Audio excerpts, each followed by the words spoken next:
जय श्री कृष्णा। जिस दिन तुम्हारे कारण माँ बाप की आंखों में आंसू आते हैं, याद रखना उस दिन तुम्हारा किया सारा धर्म कर्म आंसुओं में बह जाता है। तो चलिए कहानी को शुरू करते हैं।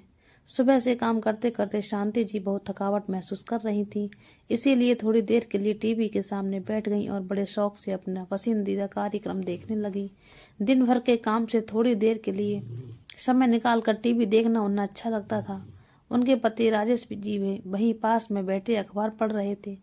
अभी उन्होंने टीवी देखना शुरू ही किया था कि अचानक टीवी बंद हो गया। शांति जी ये देखकर चौंक गई कि उनकी बहू नेहा के हाथ में रिमोट था। उसने ही टीवी बंद किया था। शांति जी ने हैरानी से पूछा, क्या हुआ बहू, टीवी क्यों बंद कर दिया? तभी नेहा ने कड़कती आवाज में कहा, माँ, सारा दिन आप टीवी देखती हैं, मालूम भी है कि बिजली का बिल कितना आ जाता है। तभी अखबार को चेहरे के सामने से हटाते हुए राजेश जी बोले, बहू, ये कौन सा तरीका है अपनी सास से बात करने का? अब क्या ये टीवी भी नहीं देख सकती हैं? तभी उनकी बहू ने कहा, बाबूजी, यह तो आपको भी मालूम है कि बिजली का बिल कितना आता है। आप तो सारा दिन बस अखबार में ही खोए रहते हैं। हमें तो अपने बच्चों को भी सोचना है। आज से ये रिमोट मेरे पास रहेगा, ये टीवी सिर्फ शाम को ही चलेगा। मैं खुद ही आपको रिमोट दे दूंगी। ये कहते हुए नेहा रिमोट लेकर अपने कमरे में चली गई। शांति जी तो सदमे से जैसे पत्थर ही हो गई। उन्हें अभी तक विश्वास नहीं हो रहा था कि कुछ भी उन्होंने सुना वह हकीकत थी या कोई सपना। तभी राजेश जी ने उनके कंधे पर हाथ रखा तो शांति जी की आंखों से आंसू बह निकले। उन्होंने अपने पति को कुछ कहने के लिए मुंह खोला ही था कि राजेश जी ने शांति जी को चुप रहने का इशारा किया और खुद कुर्सी पर आंखें बंद करके गहरे सागर में गोते लगाने लगे। बेटे और बहू में बदलाव तो वह पिछले काफी दिनों से महसूस कर रहे थे। उन दोनों का बिना मतलब के खींचना, बेवजह चीखना और चिल्लाना तो अब रोज की बात हो गई थी। बेटे ने एक दो बार इशारे में उन्हें कहा भी था कि यह मकान उनके नाम कर दें, और राजेश जी भी ये सोचने लगे थे कि बाद में भी तो सब कुछ बेटे बहू का ही है, फिर अभी क्यों नहीं। लेकिन फिर जब एक दिन वह अपने दोस्त से मिले तो उन्होंने सलाह दी कि वसीयत जरूर बनवा लो, लेकिन मकान पहले अपनी पत्नी के नाम लिखना। उसके बाद बेटे के नाम। अपनी पत्नी का बुढ़ापा खराब मत कर देना, कम से कम आपके बाद इज्जत की दो रोटियां तो मिलेंगी तुम्हारी पत्नी को। उन्होंने ऐसा ही किया था क्योंकि उनके दोस्त ने ही सलाह दी थी कि औलाद का असली रंग देखना हो तो एक बार झूठ बोलकर देख लो कि तुमने मकान उसके नाम पर कर दिया है। सच्चाई अपने आप सामने आ जाएगी, लेकिन इतनी जल्दी नकाब उतर जाएगा ये उन्होंने कभी नहीं सोचा था। राजेश जी थोड़ी देर यूं ही सोच में डूबे रहे। फिर उन्होंने शांति जी की तरफ देखा, जो आंखें खोले छत की तरफ लगातार देखे जा रही थी। वे अपनी पत्नी से बोले, शांति जी, जिस दिन से हमारा बेटा हमारी जिंदगी में आया है, उस दिन से लेकर आज तक अपनी इच्छाओं को दरकिनार करते हुए हमने केवल उसी के बारे में सोचा। और आज भी इस उम्र में भी तुम और घर का सारा काम करती हो और बहू को बाहर घूमने और आराम फरमाने से फुर्सत नहीं है। रिटायर होने के बाद भी मैं अपनी पेंशन घर खर्च के लिए देता आया हूँ, लेकिन इस सब का सिला हमें क्या मिला? बहू आए दिन बदतमीजियों पर उतर आती है और हमारा बेटा है कि जोरू का गुलाम बना हुआ है।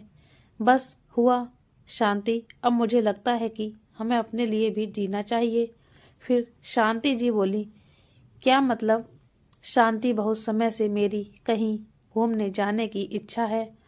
फिर शांति जी बोली, अजय, दिल तो मेरा भी बहुत करता है, पर ये सोचकर चुप रह जाती हूँ कि कहीं बेटा बहू गुस्सा ना हो जाए जब बिना किसी कारण बहू हमें आए दिन बातें सुनाती रहती है, तो फिर इस बात पर तो बवाल ही मचा देगी। फिर राजेश जी बोले, शांति, मालूम है तुम्हें, बचपन में जब भी मैं हवाई जहाज को आसमान में उड़ता हुआ देखता था तो मेरा उसमें बैठने का बहुत दिल करता था, लेकिन कभी बैठ नहीं पाया क्योंकि माता पिता के पास तो इतने पैसे थे ही नहीं। जैसे तैसे घर का खर्च चलता था। बड़ी मुश्किल से उन्होंने मुझे पढ़ाया लिखाया, तब जाकर मुझे सरकारी नौकरी मिली थी। और जब रोहित पैदा हुआ उसके बाद तो हमने अपनी सारी मेहनत की कमाई अपने बेटे पर ही खर्च कर दी। उसकी हर एक इच्छा पूरी की, क्योंकि मेरा बचपन तो अभाव में बीता था और मैं नहीं चाहता था कि मेरा बेटा भी मेरी तरह मन मार कर अपनी जिंदगी जिए। सारी कमाई तो हमने अपने बेटे पर खर्च कर दी और उसे अच्छा खाने को, अच्छा पहनने को दिया। उसकी पढ़ाई में जितना भी खर्च आना था सबका इंतजाम हमने पहले ही कर रखा था। ये सोचकर कहीं ऐसा ना हो वह पैसों की कमी के कारण आगे ना बढ़ पाए, इसलिए हमेशा अपने खर्चे काट कर हमने अपने बेटे के लिए बचत की थी। जितने भी पैसे, जो भी समय उसने मांगे हमने उसे दिए। एक तनख्वाह में बेटे की पढ़ाई लिखाई, घर के खर्च और अपने बूढ़े माता पिता की देखभाल, ये सब कुछ कितनी कुशलता से हम लोगों ने मैनेज किया था ये तो हम लोग ही जानते हैं। लेकिन बेटे ने तो आज सब कुछ नकार दिया। सोचा था कि बुढ़ापे में सारी जिम्मेदारी से मुक्त होकर आराम से रहेंगे, लेकिन यहाँ तो बुढ़ापे में ही हमारे बेटे बहू ने हमारे ऊपर इतनी बंदिशें लगा दी। इतना तो हम उस समय भी नहीं बंधे हुए थे जब हमारे कंधों पर जिम्मेदारियां थी, और आज जब जिम्मेदारियां से मुक्त होने का समय आया तो बहू ने सारे दिन के लिए तुम्हें रसोई के कामकाज में व्यस्त कर दिया और मेरी सारी पेंशन के पैसे लेकर आज बेटा बहू हमें ही आंखें दिखा रहे हैं। तभी शांति जी उदास होकर बोली, हम लोग कर ही क्या सकते हैं, ये तो अब हमारी किस्मत है और हमें ऐसे ही रहना होगा पूरी जिंदगी। नहीं शांति, मैं ऐसा नहीं होने दूंगा। मैंने जो सोचा है मैं वह करके ही रहूंगा। तभी शांति जी ने आशा भरी निगाहों से अपने पति को ओर देखा और कहने लगी, तो क्या सोचा है आपने? फिर राजेश जी बोले, बस कल का इंतजार करो और देखो मैं क्या करता हूँ। अगले दिन राजेश जी अयोध्या धाम जाने के लिए अपनी और अपनी पत्नी की टिकट कराकर ले आए। वह टिकट बस या ट्रेन की नहीं थी बल्कि हवाई जहाज की थी। उन्हें हर महीने 40,000 की पेंशन मिलती थी, जिसमें से उन्होंने 25,000 के टिकट करवाई और 15,000 अपने पास खर्च करने के लिए रख दिए। उन्होंने अपनी पत्नी को आकर टिकट दिखाए तो शांति जी घबरा गई। क्या आपने पेंशन के पैसों से खर्च कर दिए? अरे ये क्या किया आपने? अब बहू क्या कहेगी? अरे शांति, तुम चिंता मत करो, हम अपने बेटे बहू पर निर्भर नहीं हैं। मेरे पास खुद की पेंशन आती है। कुछ दिन यूं ही बीत गए। फिर एक दिन उनकी बहू नेहा गुस्से में पैर पटकती हुई उनके पास आई और बोली, माँ जी, आखिर आप लोगों का ये चल क्या रहा है? उसकी ये बात सुनकर शांति जी हैरान रह गईं और पूछा, क्यों, क्या हो गया बहू? अच्छा, बोल तो ऐसे रही हैं जैसे कुछ मालूम ही नहीं। इस बार बाबूजी ने अपनी पेंशन के पैसे नहीं दिए हैं। महीने की 10 तारीख होने को आई है। आप आज ही उन्हें कहिए कि पेंशन के पैसे निकाल कर मुझे दे दें। दरअसल बहू, वह बात यह है कि इस बार तुम्हारे बाबूजी और मैंने एक साथ बाहर घूमने जाने को प्रोग्राम बनाया है और उनकी पेंशन से हमने घूमने के लिए टिकट करवा लिए हैं। इसलिए इस बार तो पेंशन के पैसे तुम्हें नहीं दे पाएंगे। शांति जी ने सकुचाते हुए कहा। तो तभी उनकी बहू बोली, क्या आप दोनों घूमने जा रहे हैं? शर्म नहीं आती इस उम्र में घूमते हुए? चुपचाप घर में बैठे रहिए जैसे बूढ़े लोग रहा करते हैं। जानती भी हैं घर में कितना काम होता है। आने दीजिए आपके बेटे को, उन्हें भी बताऊंगी कि कितना फालतू का खर्च करते हैं उनके माता पिता। और हम दोनों से पूछे बिना आपने बाहर घूमने जाने का सोचा भी कैसे? बहू नेहा की बात सुनते ही शांति जी समझ गईं कि आज उनके बेटे के आने के बाद घर में अच्छा खासा हंगामा होने वाला है, क्योंकि हमेशा से ही घर में यही होता आया है कि पेंशन का सारा पैसा उनके बेटा बहू उनसे ले लेते हैं और अपने हिसाब से खर्च करते हैं। यहाँ तक कि उन्हें इसमें से 500 निकालने की भी इजाजत नहीं थी। अगर वह ऐसा करते तो घर में जोरदार झगड़ा होता था। एक बार की बात है, राजेश जी ने अपनी पत्नी को शादी की सालगिरह पर 1,000 की साड़ी लाकर दी तो पेंशन में से 1,000 कम देकर उनकी बहू राजेश जी पर चिल्लाते हुए बोली, इसमें से 1,000 का आपने क्या किया, कहाँ खर्च करके आए हैं। जब राजेश जी ने कहा कि मैंने तुम्हारी सास के लिए उसकी मनपसंद साड़ी खरीदी है, क्योंकि बहुत दिनों से उसने साड़ी नहीं खरीदी थी।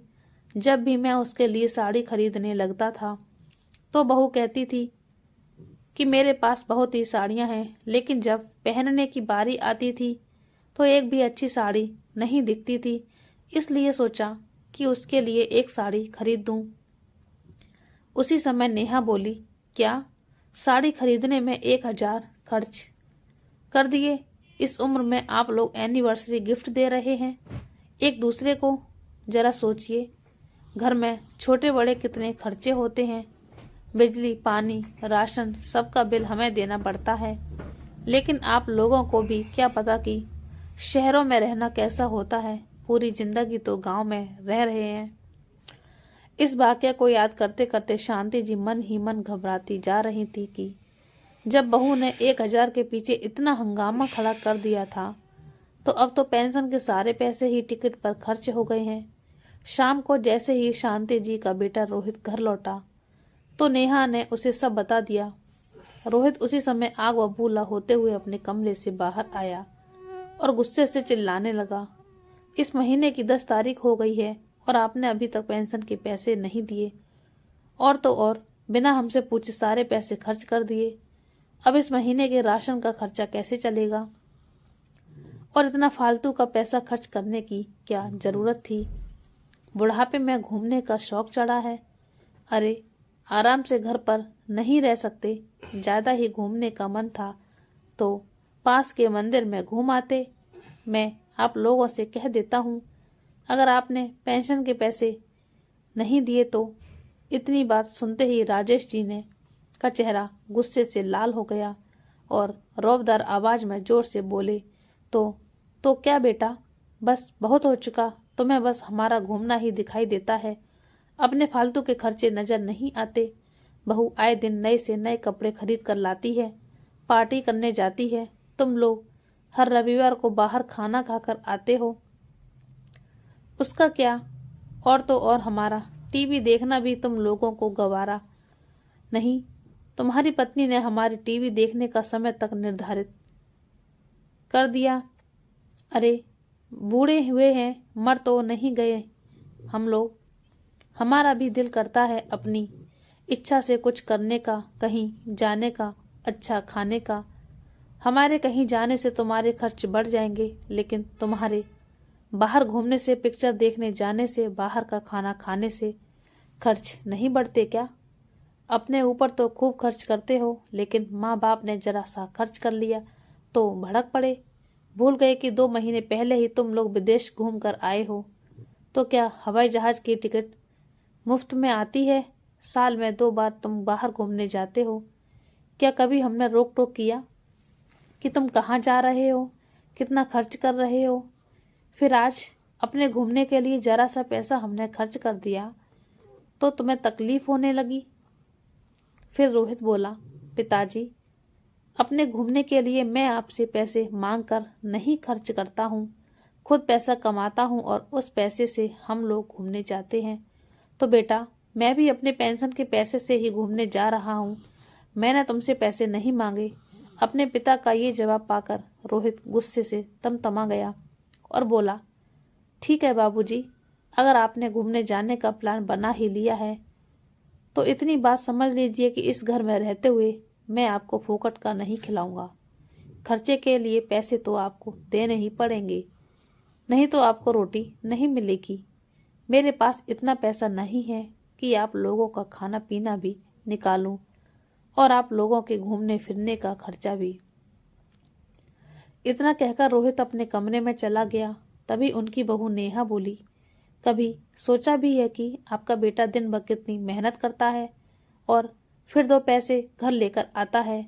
हम कुछ दिन विदेश क्या घूम आए, वह आपको दिखाई दे गया, लेकिन ये दिखाई नहीं देता कि आपके दो दो पोते हैं, उनके भविष्य के लिए कुछ भी पैसा बचा कर रखें, बस पैसा उड़ाने में लगे हुए हो।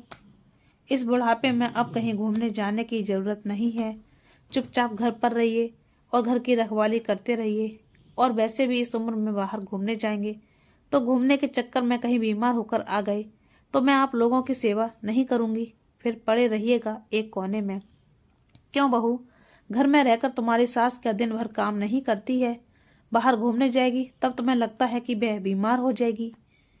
राजेश जी की बात सुनते ही नेहा मुंह फुलाकर अपने कमरे में चली गई। शांति जी तो अपने बेटे बहू की बातें सुनकर हैरान खड़ी रह गईं। उनकी आंखों में से आंसू निकल आए। उन्हें समझ नहीं आ रहा था कि क्या करें। थोड़ी देर बाद शांति जी अपने पति राजेश जी से कहने लगी, सुनो जी, घूमने जाने की बात पर तो घर में हंगामा ही खड़ा हो गया। मुझे लगता है कि हमें अपना प्लान बदल लेना चाहिए, नहीं तो बेटा बहू तो घर में हमें रोटी भी नहीं देंगे। घर में रहना ही मुश्किल हो जाएगा। बातें सुना सुना कर हमें जीते जी ही मार देंगे। तभी राजेश जी बोले, तुम चिंता मत करो शांति, मेरे होते हुए तुमसे कोई कुछ नहीं कह सकता। जितना कहना था कह लिया। ये लोग जब विदेश गए थे तो कम से कम 5 लाख का खर्च करके आए होंगे और हमारे 500 खर्च करने पर भी कलह शुरू कर देते हैं। ये अन्याय आखिर कब तक सहन करेंगे हम लोग? कभी ना कभी तो बोलना ही पड़ेगा, वरना हम इसी तरह समझौते करते ही रह जाएंगे। अगले दिन सुबह सुबह जब शांति जी रसोई में चाय नाश्ता बना रही थी तो सभी लोग नाश्ता कर रहे थे। शांति जी ने अपनी बहू और बेटे की तरफ देखा तो उनके चेहरे पर अभी तक गुस्सा सवार था। ना तो वह किसी से बात कर रहे थे, ना ही किसी से नजरें मिला रहे थे। राजेश जी अपने घर के माहौल को अच्छी तरह समझ रहे थे। जैसे ही नाश्ता खत्म हुआ तो राजेश जी ने शांति जी से कहा, शांति, अब हम लोगों ने घूमने जाना है तो चलो तुम्हें 2-3 नई नई साड़ियाँ दिलवा लाता हूँ और अपने लिए भी कुछ अच्छे कपड़े खरीद लेता हूँ। बहुत दिनों से मैंने भी अच्छे कपड़े नहीं खरीदे हैं। अब घूमने जाएंगे तो पुराने कपड़े नहीं पहनेंगे। राजेश जी के इतना बोलने की देर थी, उनके बेटे बहू तो पहले से ही भड़कने को तैयार बैठे थे। सारी सीमाएं लांघता हुआ उनका बेटा रोहित बोला, बाबूजी, अब हम आपको अपने पास नहीं रख सकते। अरे, आपने तो सारी हद ही पार कर दी। आप अपना रहने का इंतजाम कहीं और कर लीजिए। सारी शर्म तो आपने बेच खाई है। अब बुढ़ापे में आप घूमने जा रहे हैं, हमसे आपकी ये हरकतें बर्दाश्त नहीं होगी। फिर राजेश जी ने कहा, बेटा, हम अपने रहने का इंतजाम कहीं और क्यों कर लें? ये घर हमारा है, इसे मैंने अपनी कमाई से बनवाया था। और तो और इस घर की जमीन भी मेरी मेहनत की कमाई से खरीदी गई है और इस हिसाब से ये घर मेरा है। लेकिन बाबूजी, आप बोल रहे हैं कि आप ये मकान मेरे नाम कर चुके हैं। नहीं बेटा, मुझे अच्छी तरह से याद है कि मैं वसीयत में क्या क्या लिखवाया है। वह तो भला हो मेरे दोस्त का जिसने मुझे ये सलाह दी कि मुझे जीते जी अपना मकान अपने बेटे के नाम नहीं करना चाहिए। और अच्छा हुआ कि मैं मकान तुम्हारे नाम नहीं किया, नहीं तो हमें बेघर करने में तुमने एक पल की भी देरी नहीं करनी थी। एक बात कान खोल कर सुन लो कि मैंने और तुम्हारी माँ ने जिंदगी में खूब इज्जत कमाई है और अगर तुम लोग मेरी या तुम्हारी माँ की बेइज्जती करोगे तो ये मुझे बिल्कुल बर्दाश्त नहीं होगा। इसलिए आज मैंने फैसला किया है कि तुम ऊपर की मंजिल पर शिफ्ट हो जाओ और अपनी गृहस्थी अलग बसा लो और मुझे हर महीने 30,000 किराया दे देना, या फिर कोई दूसरा मकान भी ढूंढ सकते हो। मुझे उससे भी कोई ऐतराज नहीं है।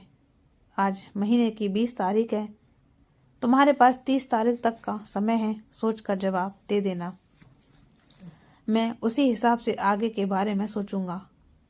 अब फैसला तुम्हारा है। तभी नेहा बोली, अगर आप हमें इस घर से निकाल देंगे तो इतने बड़े घर का क्या करेंगे? और इस बुढ़ापे में आप लोगों की देख रेख कौन करेगा? हम आपके बहू बेटे हैं, आखिरकार हम ही तो आपके काम आएंगे। तभी राजेश जी ने कहा, अरे अरे, अभी तो हम लोगों के हाथ पैर चल रहे हैं, तब तुम्हारा ये हाल है। अगर अपने पैसे खर्च करने की ही हैं तो हम तुम्हारा रोग क्यों सहन करें? और जब हम पूरी तरह से तुम्हारे ऊपर निर्भर हो जाएंगे तब तो तुम हमें भूखे ही मार दोगे। रही बात बुढ़ापे में गुजारा करने की, तो इतना बड़ा घर है, इस घर में मैं 2 किराएदार आराम से बिठा सकता हूँ और काम वाली बाई मिलना कोई मुश्किल बात नहीं है। खाना पकाने और घर के बाकी के काम के लिए हम बाई रख लेंगे। अपनी पेंशन से हमें अपना बुढ़ापा मजे से काट सकते हैं।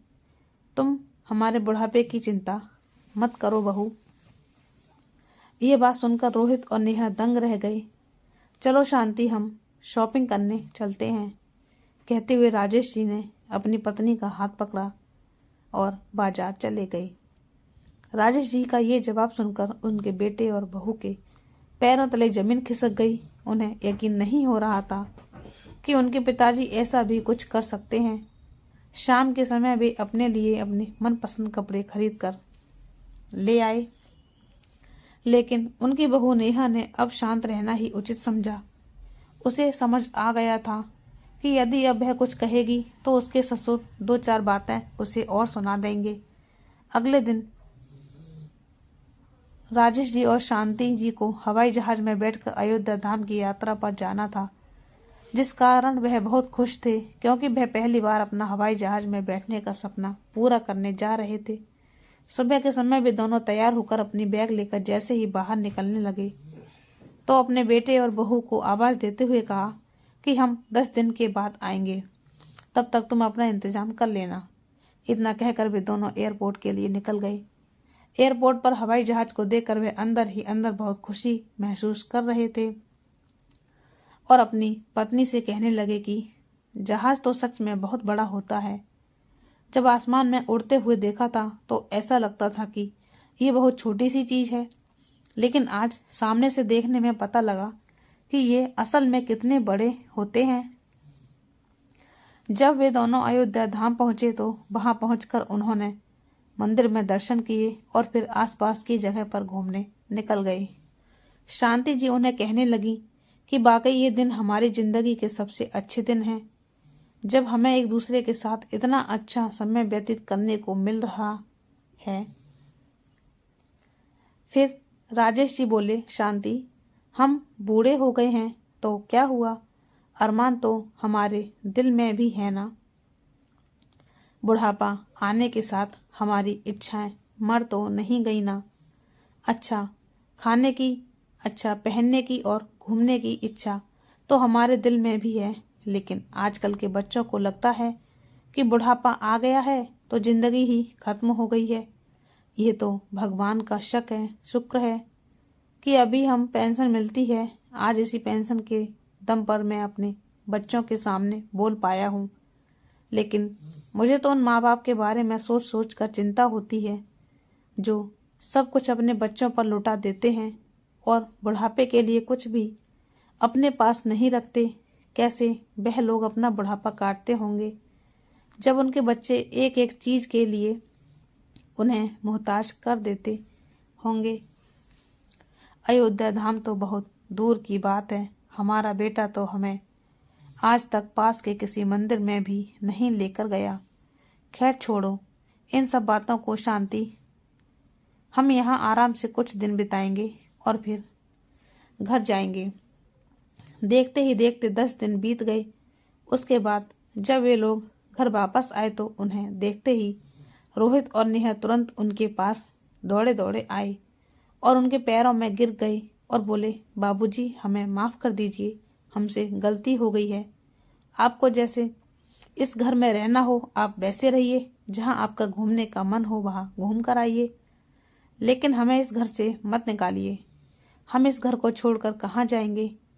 आप तो जानते हैं कि मेरी तनख्वाह कितनी है, अब उसमें से मैं मकान के किराए के 30,000 निकालूंगा तो हम खर्च कैसे चलाएंगे। फिर नेहा बोली, माँ जी आप ही बाबूजी को समझाइए ना कि हमें इस घर से जाने के लिए ना कहें। अब से घर का सारा काम मैं ही करूँगी, आप बस बैठकर आराम फरमाइएगा और जी भर के टीवी देखिएगा। राजेश जी को अब यकीन हो गया था कि उनके बेटे बहू को अकल आ गई है। अब वह उनके बुढ़ापे की जिंदगी में दखल अंदाजी नहीं करेंगे।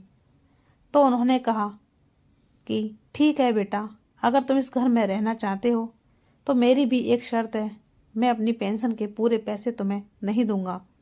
कुछ पैसा मैं अपने पास रखूंगा, क्योंकि बुढ़ापे में मेरे और मेरी पत्नी के भी कुछ खर्च हैं। हमारी दवाइयों का खर्च तो चलता ही रहता है, कभी ब्लड प्रेशर की दवाई, तो कभी डायबिटीज की दवाई, तो कभी जोड़ों के दर्द की दवाई। और बार बार मुझे तुम्हारे आगे हाथ फैलाना अच्छा नहीं लगता। अपने ही पैसों के लिए मैं तुम पर मोहताज रहूं, यह मुझे मंजूर नहीं है। तो फिर रोहित ने कहा, नहीं पिताजी, आप ये कैसी बातें कर रहे हैं, आपको जैसा ठीक लगे आप वैसा ही करना। फिर रोहित ने नेहा से कहा, नेहा तुम यहाँ खड़ी खड़ी क्या कर रही हो, जल्दी से माँ और पिताजी के लिए चाय बनाकर ले आओ, वह थक गए होंगे। इतनी बात सुनते ही राजेश जी मुस्कुराने लगे और मन ही मन सोचने लगे कि आज अगर उन्होंने अपने और अपनी पत्नी के आत्मसम्मान के लिए यह निर्णय ना लिया होता तो पहले की तरह आज भी उन्हें मन मार कर गुजारा करना पड़ता। कभी कभी जिंदगी में अपने लिए कुछ कठोर निर्णय लेने भी पड़ते हैं। थोड़ा सा स्वार्थी बनने में भी कोई हर्ज नहीं होता। यह तो दुनिया है और दुनिया तो कुछ न कुछ बोलेगी ही। लेकिन अगर अपने हाथ में पैसा है तो हमें अपनी इतनी इज्जत तो बना कर रखनी चाहिए कि हमसे कोई कुछ ना कह सके और अपने पैसों के दम पर हम अपनी ज़िंदगी को आत्मसम्मान के साथ गुजार सकें। तो दोस्तों, आपको ये कहानी कैसी लगी हमें ज़रूर बताएं और आप हमारे चैनल पर अगर नए हैं तो हमारे चैनल को सब्सक्राइब कर लें। कहानी अच्छी लगी हो तो लाइक करें। जय श्री कृष्णा, राधे राधे।